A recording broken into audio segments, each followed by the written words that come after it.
झीलों की नगरी उदयपुर की खूबसूरती में अब एक और अध्याय जुड़ गया है। विश्व पर्यटन मानचित्र पर अपनी खास पहचान बना चुके इस शहर की सबसे आकर्षक झील फतेह सागर के बीच बने नेहरू गार्डन का शुक्रवार को लोकार्पण किया गया। लंबे समय से बंद पड़े इस गार्डन को अब पूरी तरह नया स्वरूप देकर पर्यटकों के लिए खोल दिया गया है। नेहरू गार्डन का निर्माण 14 नवंबर 1967 को हुआ था। ये गार्डन झील के बीच द्वीप पर स्थित है, जहां तक पहुंचने के लिए पर्यटकों को नौका विहार करना होता है। करीब 4 साल पहले लगातार झील का पानी अंदर घुसने और टूट फूट की स्थिति होने के कारण इसे बंद कर दिया गया था। इसके बाद ये PWD विभाग से स्थानांतरित होकर उदयपुर विकास प्राधिकरण के अधीन आ गया। पिछले 8 महीनों से यहाँ व्यापक नवीनीकरण और सौंदर्यीकरण का कार्य चल रहा था, जिस पर 10 करोड़ रुपए से अधिक की लागत खर्च की गई है। लोकार्पण समारोह में राज्यसभा सांसद चुन्नीलाल गरासिया, लोकसभा सांसद डॉक्टर मन्नालाल रावत, विधायक ताराचंद जैन और फूल सिंह मीणा, संभागीय आयुक्त सुश्री प्रज्ञा केवलरमानी, पुलिस महानिरीक्षक गौरव श्रीवास्तव, जिला कलेक्टर नमित मेहता, समाज सेवी गजपाल सिंह और पुष्कर तेली सहित कई जनप्रतिनिधि एवं अधिकारी मौजूद रहे। इस अवसर पर संभागीय आयुक्त प्रज्ञा केवलरमानी ने कहा कि नेहरू गार्डन का पुनः उद्घाटन उदयपुर के पर्यटन पहचान को और सशक्त करेगा। वहीं उदयपुर विकास प्राधिकरण के कमिश्नर राहुल जैन ने बताया कि UDA ने गार्डन को आधुनिक स्वरूप देने के लिए विशेष ध्यान दिया है और आने वाले समय में ये शहर का प्रमुख आकर्षण बनेगा। लोकार्पण के साथ ही अब पर्यटकों के लिए नेहरू गार्डन का प्रवेश प्रारंभ हो गया है। यहाँ से फतेह सागर झील और आसपास का अद्भुत नजारा देखने को मिलेगा। माना जा रहा है कि ये स्थल उदयपुर के पर्यटन को नई रफ्तार देगा और झीलों की नगरी की खूबसूरती में 4 चांद लगाएगा।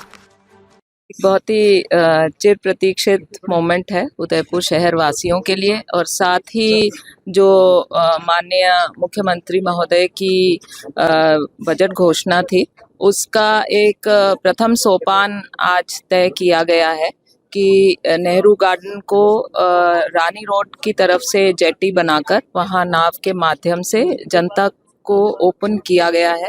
नेहरू गार्डन का बहुत ही हिस्टोरिक महत्व है और उदयपुर शहर वासियों के लिए बहुत ही दिल के करीब है और टूरिस्टिक पॉइंट ऑफ व्यू से भी इम्पोर्टेंट है। अपने सिनेमा जगत में भी इसका कई जगह छायांकन किया गया है, तो इसको अभी पब्लिक के लिए ओपन किया गया है। इसमें काफ़ी काम बाकी है, जैसे यहाँ पे कुछ जो है रेस्टोरेंट वगैरह जहाँ पर राजस्थानी और जो देसी क्विजीन है उसका, प्लस यहाँ पे लोक कलाकारों को भी एक कुछ मंच दिया जाएगा, फसाड लाइटिंग वगैरह होगी।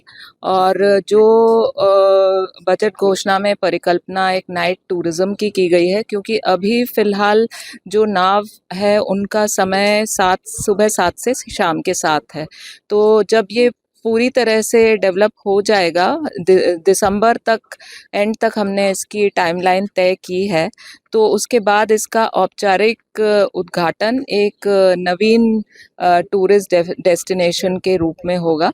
पुराने को नया रूप दिया जाकर और उसकी जो पुरानी उसकी कैरेक्टरिस्टिक्स हैं उनको बरकरार रखते हुए ये एक बहुत ही खूबसूरत टूरिस्ट डेस्टिनेशन के रूप में उदयपुर जो पर्यटन नगरी है उसमें एक सितारा बन के चमकेगा। धन्यवाद। ये जो पूरा पार्क था, इसको 3-4 कंपोनेंट्स में देखा जाता है। तो सबसे पहले इसमें चैलेंज ये था कि यहाँ पानी भरता था, जैसे आप सबको विदित है, और स्ट्रक्चर्स पूरे कई सारे स्ट्रक्चर्स खत्म हो गए थे, इनकी स्टेबिलिटी खत्म हो गई। तो उसको देखते हुए सिविल और हॉर्टिकल्चर वर्क में लगभग 7.5 करोड़ का खर्चा आया है, और उससे इंश्योर हुआ है कि अब यहाँ कोई पानी भराव की स्थिति नहीं है और सारे स्ट्रक्चर सेफ्टी ऑडिट के क्लियर है।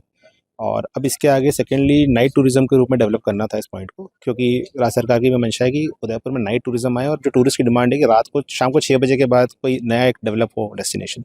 तो अब उसके लिए आगे सेकंड फेज़ में कार्य योजना है, दिसंबर तक हम इस चीज़ को तैयार करेंगे। उसके अंदर हमने फसाड लाइट और फाउंटेन वर्क्स को लिया है। ये सारे जो फाउंटेन्स देख रहे हैं, इसमें नए तरह के फाउंटेन्स लगेंगे जो सारे सिंक में चलेंगे, उनका म्यूजिक रहेगा, उनके खुद के डेकोरेशन रहेगा और अलग आकर्षक लाइटिंग भी इसके अंदर डाली जा रही है, ताकि पर्यावरण पक्षियों को भी कोई दिक्कत ना हो और सुंदर सी लाइट रहे, ताकि पर्यटक जो भी यहाँ पर आए उसको अलग से एक अपना अनुभव लेकर जाए। इसके अतिरिक्त इसमें जो कैफेटेरियाज़ बना रहे हैं, कैफेटेरिया में हम कोशिश ये कर रहे हैं कि उसमें हाइजीनिक अलग तरह का फूड दें, जिसमें हम मेवाड़ के व्यंजनों को इत्यादि को इंट्रोड्यूस कर सकें, ताकि जो पर्यटक आता है वो यहाँ के लोकल कुजीन को एंजॉय कर सके। और चौथा, इसमें जो हमने एम्फी थिएटर बनाया है उसमें हम ये कोशिश कर रहे हैं कि वहाँ भी हम राजस्थानी कुछ लोक संस्कृति की चीज़ें, देखिए आज आपने देखा होगा एक टूरिस्ट अपना आर्टिस्ट रावण हाथा बजा रहा है, तो जो राजस्थान के जो वाद्य यंत्र हैं जो लोग भूल चुके हैं, हम कोशिश ये कर रहे हैं कि हम उनको यहाँ पे, उन कलाकारों को यहाँ बुलाएं, उनको एक मंच दें। तो इस तरीके से इस चीज़ को किया जा रहा है। कितना शुल्क लगेगा यहाँ पर आने के लिए? यहाँ पे आने जाने और इस पार्क में घूमने का कुल मिला के टोटल 210 रुपये शुल्क रहेगा, जिसमें बोट से आना, बोट से जाना, और यहाँ पे आपका टाइम जितना भी आप स्पेंड करेंगे वो सब चीज़ें इसके अंदर 210 के अंदर कवर होगी। बाकी जो भोजन वगैरह की जो व्यवस्था रहेगी, जो वो आपका पेड बेसिस पे MRP पे रहेगा। Thank you sir.